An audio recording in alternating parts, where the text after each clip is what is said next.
you descend into the ancient winding streets of Ukaizo.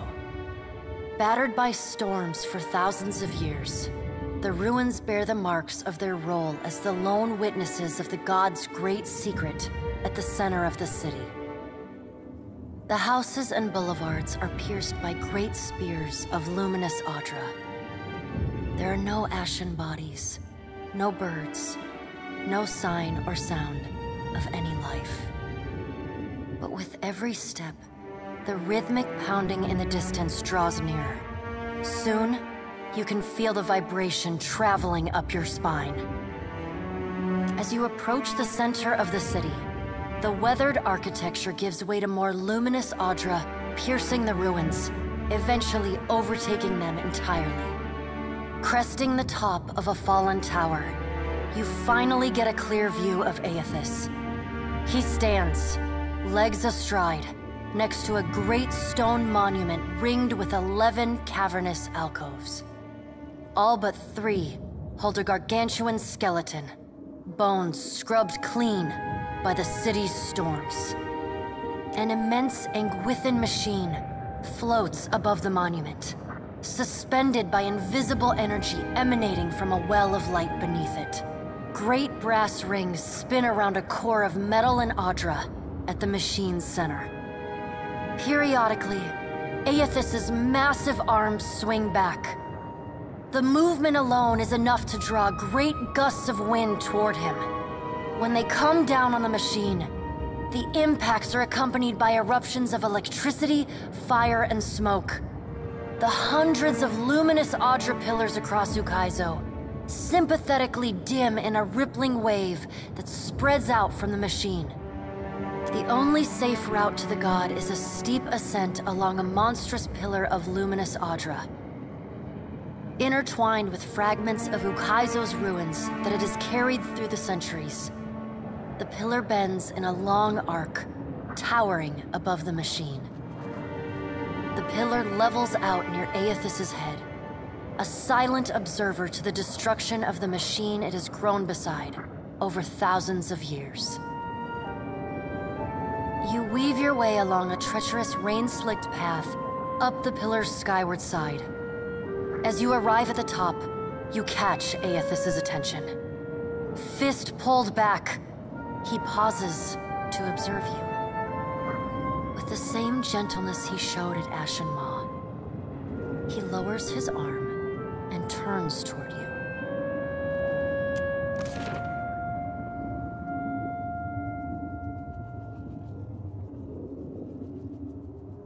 Strange to see Ukaizo in this way. It may be hard to picture, but this city was once full of life. The Huana, yes, but also kith from many other cultures. Great hanging trees shadowed these boulevards. Gardens sprawled across the open rooftops. Each spring, a festival procession would wind its way from the hillside into this valley. The celebrants would pass through a steep walk among the stalls of foreign merchants, flowers falling upon them from all sides. All people of all nations, together in a celebration of new life. Such was the power and beauty of lost Ukaizo. Gone, please, I'm begging you. What do I do following this? How am I to best serve those still living, to improve our future chances of survival? The Deadfire and the Eastern Reach are full of animancers, women and men with brilliant minds who can solve this great problem. They will also need people with brilliant souls, like you, Shodi. People who can tend to the spiritual needs of the world in a time of fear and desperation. Remember, the flame you bear is not only light, but warmth. Provide comfort to all who need it. What right do you have to do this? Destroy the wheel and leave us with nothing? Without even knowing what will come next? Aloth, we are all gods and mortals, responsible for our own actions. But inaction carries its own moral responsibility. It is a burden I have carried for far too long. One must always do as their conscience dictates, even if that means abdicating a position of power. Rauatai gave everything they had to reach this place. In the end, they fell short of hitting the mark. Will we ever have another chance to prosper? Or was this damn island our last hope? Only you can answer that question, Maya. Rauatai has persevered through great adversity. The storms that ravaged your homeland have ended, but that in itself may present new challenges for your people. It is my hope that after I am gone, Rauatai will work together with its rivals to create a new world, instead of fighting over the ruins of the old. I want you to know, I appreciate what you are doing. But Pallegina, you do so only because in this, you foresee the death of my kin. We have wronged you. We have wronged all mortals for far too long. But after this moment, you may see a change in my brothers and sisters. Humility can be good for the soul, even a god's. But what of you, Watcher? Why have you followed me? Have you come to bear witness to the breaking of the wheel?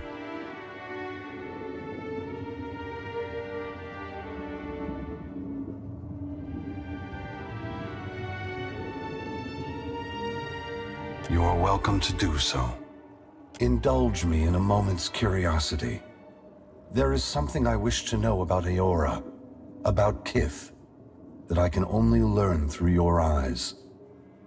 You followed me all this way, dodging an armada, navigating an impenetrable wall of storms, voyaging across uncharted seas, besting a guardian who existed to bar your trespass, with the machinations of gods echoing in your ears. And you did so on your own. That is no small achievement. Kith across Eora will hear the tale of it, and look to you with awe. I believe that mortals possess the strength to collaborate and shape a future of their own design. Not all of my brothers and sisters agree. I had hoped your actions would set an example for the future, demonstrating the resilience and ingenuity of mortals when they work together. Coming to Ukaizo unencumbered by alliances proves a different point than the one I intended, but it is a valuable one all the same. What inspired your decision, Watcher? Did the choice echo your foundational beliefs? Or were you influenced by observation?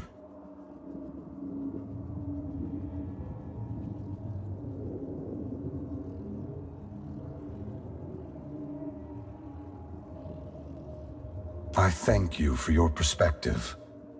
Yours is not the only opinion that concerns me, but for the moment, it offers much to consider. All I ever wanted for mortals was growth, transformation. Once, my brothers and sisters shared this goal. Some have forgotten themselves, giving in to fatalism or tyranny. Others have succumbed to apathy. It brings me great sorrow that crisis is the only way to set the future in motion. Would that I could pass the responsibility of heralding your darkest hour to another. You shirked the aid of others and came this far alone. But I think you'll find that the future is built on trust, cooperation, and understanding among Kith. Ask. You are entitled to any answer that is mine to give. The great work of the Ingwithans falls to ruin. Reincarnation as we know it will end. Souls which currently await new life in the beyond will be born into the world as normal, but their numbers will not replenish. Anything that dies will tarry in the void of the in-between, awaiting the motion of a wheel that no longer turns. Once the Beyond has emptied, every birth will be hollow-born. Other maladies of the soul may follow and plague those who linger in life. Unless mortals work together to carve a new path, the essence of life will be trapped in the netherworld. Gods will starve. Eora will grow silent and cold. A generation or more.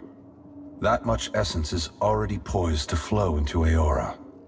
But unlike an hourglass, no amount of turning will compel the sand to reverse its course. Should you choose, you could lay down your burden and trust in your children's children to set matters right. That depends entirely on you. By your reckoning, there are still good years to come. By ours, time is short. Yes, they must work toward a solution or perish. If that task is beyond their skill, then they no longer deserve their position. I would have them justify their right to lead. That could mean swallowing their pride and hearkening to the wisdom of mortals. Some, I expect, will perform better than others. When we tamed the cycle of reincarnation, we broke what had once functioned naturally and without intervention. The flow of essence will not normalize on its own. Essence will simply pool in the void of the in-between, never passing through Adra networks to the beyond. The dead will be left to wander in darkness, confusion, and sorrow. No one is worthy of unconditional trust. If you feel the gods are beyond forgiveness, then they don't deserve your obedience. Make your future one that doesn't require them. Should you choose to accept the gods, I hope that you temper your faith with skepticism. Boudica is entitled to her opinion. If the intent of this test is to justify an uprising to come, that is more worrisome. The other gods must decide for themselves if mortals are ready to dictate their future. Should Boudica's tyranny prove the only alternative, mortals must prepare for a terrible conflict. Your perspective bridges eternity, Watcher. Many will look to you to mediate differences that could shake the very foundations of Eora. For several reasons. My strength was diminished after the Godhammer bomb, and assuming this form took incredible effort. With so many vying for control of the Deadfire, I also saw a ripe opportunity for mortals to cast aside their differences and stand together as one. They have never been more powerful, more capable. Because of this, the gods must justify their importance or be proven obsolete. I apologize, Watcher. There is nothing I can do to restore the glory of your hard-won and poorly situated estate. What happened to Cadnua was not personal in nature. I would have occupied the statue even if it was buried beneath Defiance Bay. Given your perseverance, I know that a second home cannot be distant in your future. You have only to seek it out. I must attend to my final work now. I cannot delay any longer. You have carried a heavy burden across the Deadfire, Watcher. Before I go, I would rid you of it. You are free now, as free as any of us can be. Many will come to you for help in the years ahead. Animancers, priests, even the gods themselves. I have great hope for you, but always remember that your future is for you to decide. Use your freedom well. Aethys squares himself to the machine. As you move to a safe distance, he draws his fist back and resumes his assault. The blows rain down with increased fervor, but the machine perseveres in spite of his efforts. Spreading his arms wide, Aethys draws power from the luminous Audra clustered around the valley. The energy courses through his body, limbs overflowing with intense light and waves of heat. He returns to his task, each strike bringing with it the sound of cracking stone and twisting metal, the flickering of luminous Audra across Ukaizo. As the ancient machine finally begins to succumb to his strength, so too does Aethys's body, built to withstand the passage of thousands of years. The great Audra statue has finally been pushed beyond its limits. Cracks appear along the hands, then race up the arms. Aethys does not slow his assault, but continues unabated. Its brass rings twisted, the machine spins erratically but withstands the relentless barrage. Aethys stands astride it and pummels the base of the machine. Soul energy begins to flare out from the machine's heart, warping the air with the intense heat. Aethys drives his right fist into the machine's center, the core of metal and Audra.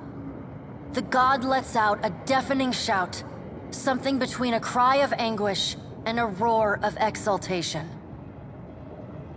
You see Aethys's arm shatter upward from his hand through his elbow. A flash of light and heat bursts from the core, accompanied by a cacophony of destruction. The moment passes as Aethys's shout echoes throughout the valley. Your eyes begin to recover. The god's work is accomplished. The great machine of Ukaizo has been destroyed. The wheel has been unmade.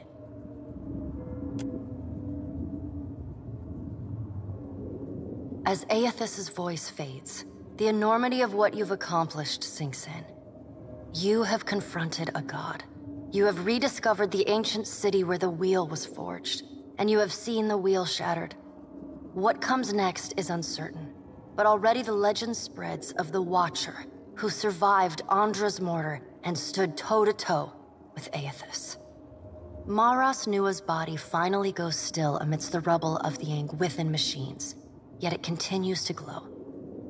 Priests and mystics have strange dreams of an island of eternal dawn at the eye of a storm, a port where the tide never flows out, a roadside tavern whose door leads only inward. As a watcher, you see what these dreamers cannot. The souls of the departed drifting toward the Audra Colossus and the twilit afterlife within.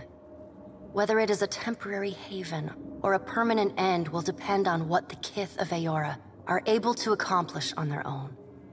And while Maras Nua stands frozen over Ukaizo, the gods look on the labors of Kith, but they do not intervene.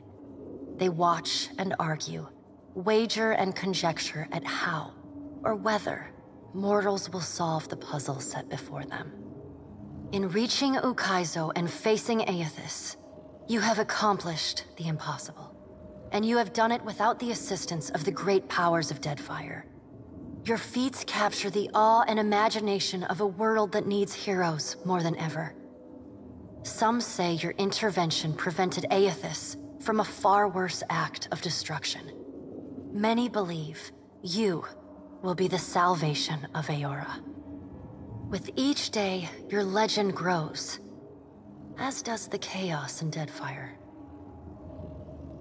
Ukaizo remains unclaimed, and the Efekia Channel becomes the site of a near-constant battle as the Huana and the Rawatayans vie for control of the unprotected island.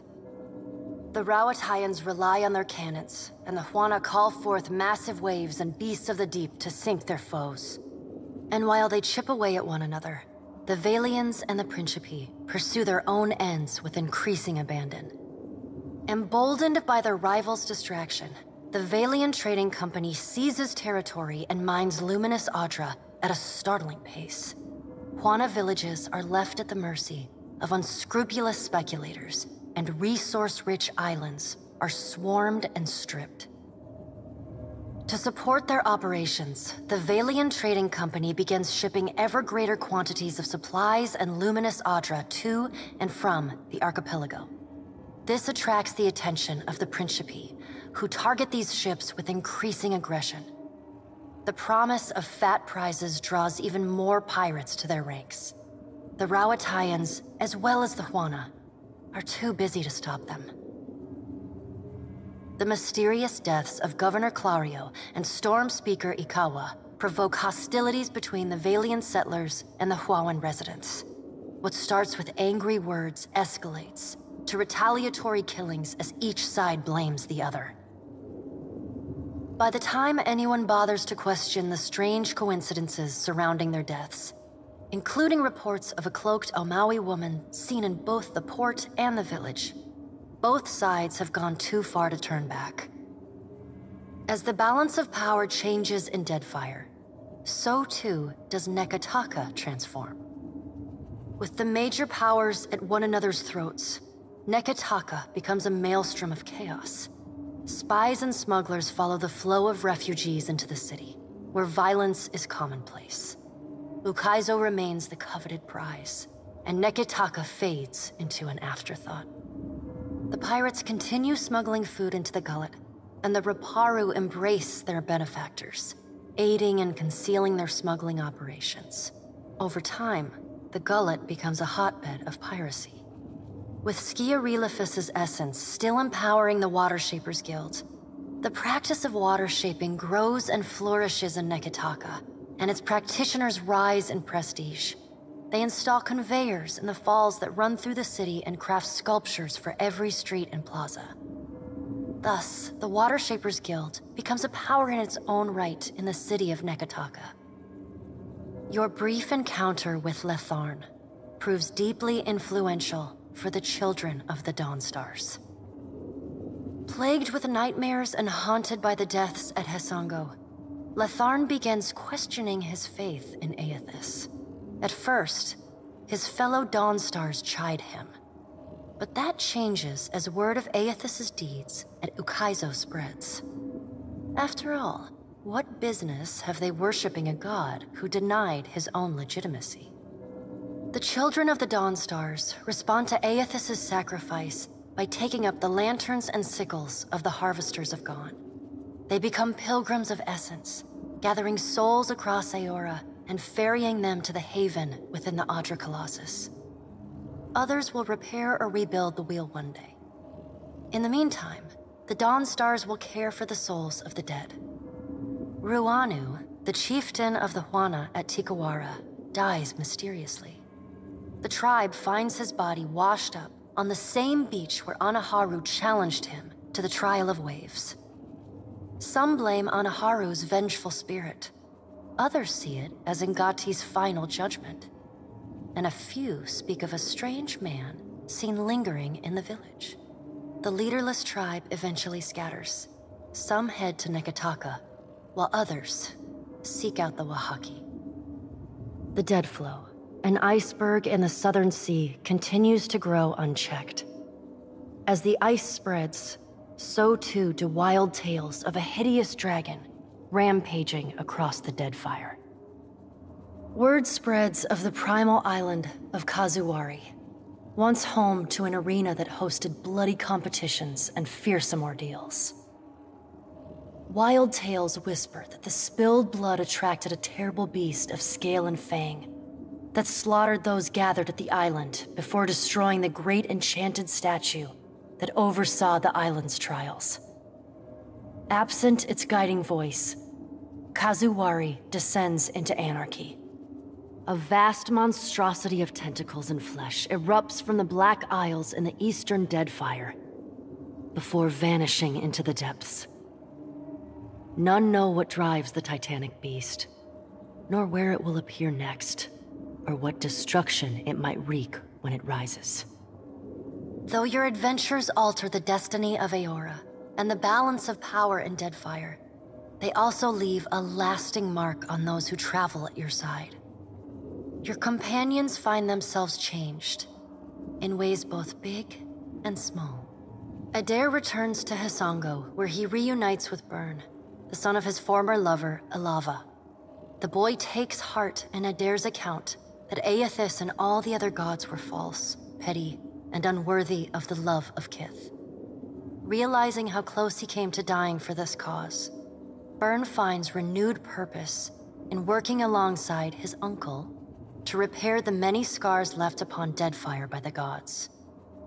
Under Adair's guidance, Byrne grows into the kind of irreverent, stubborn hothead that would have made his mother proud, and Adair visits her gravesite, often to tell her so. Shodi is not a priestess who understands the meaning of subtlety. As such, she makes her girlish crush on Adair painfully obvious from the moment she first sets eyes on the strapping fighter. Early in your travels, Adair appears discomforted by her persistent flirting. He often grimaces when she sidles up to him, and he takes endless pains to keep their conversations terse and to the point. But after a little smoothing on your part to nudge them in the right direction, Adair makes an effort to view Shodi with an open mind. And Shodi begins teasing the veteran fighter in a more companionable and less amorous manner. After saving each other's hides a couple times and sharing more than a few laughs, the two form an easy, and you suspect, lifelong friendship.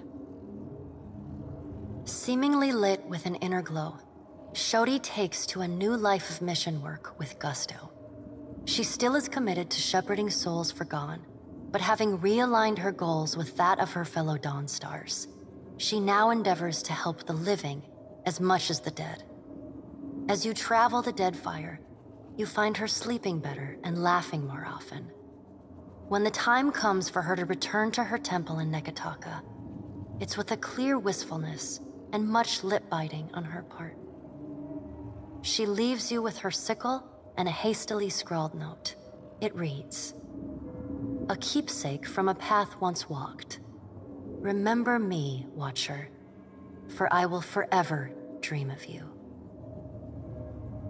Though the two of you no longer travel together, Shodi holds fast to the memory of you in her heart, remaining your fierce and doting girlfriend, faithful even in her absence. You receive a missive for every day apart, though they often arrive in a single bundle some weeks or months past. In them, she writes of how she misses you, how you are like a fire that burns inside her, how one day surely you will be reunited again. Until then, she prays for your safety as she continues to labor in service to Gon. Aloth renews his commitment to destroying the Leaden Key. With the wheel broken, loosening the god's stranglehold on Kith is more urgent than ever. It is a lofty goal, and one he does not expect to finish in his lifetime. But if there's one thing he's learned from the Watcher, it's that a single person can change the world. You let Romaro go, and the former pirate ostensibly set sail for the trade lanes of the Eastern Reach, the Edier Empire, Old Valia, and the Republics. For the remainder of your time together, Seraphon seems, if not exactly happy, at least contented with the outcome of your confrontation with his former mentor at Sayuka. After your encounter with Aethys, the pirate drifts into quiet contemplation.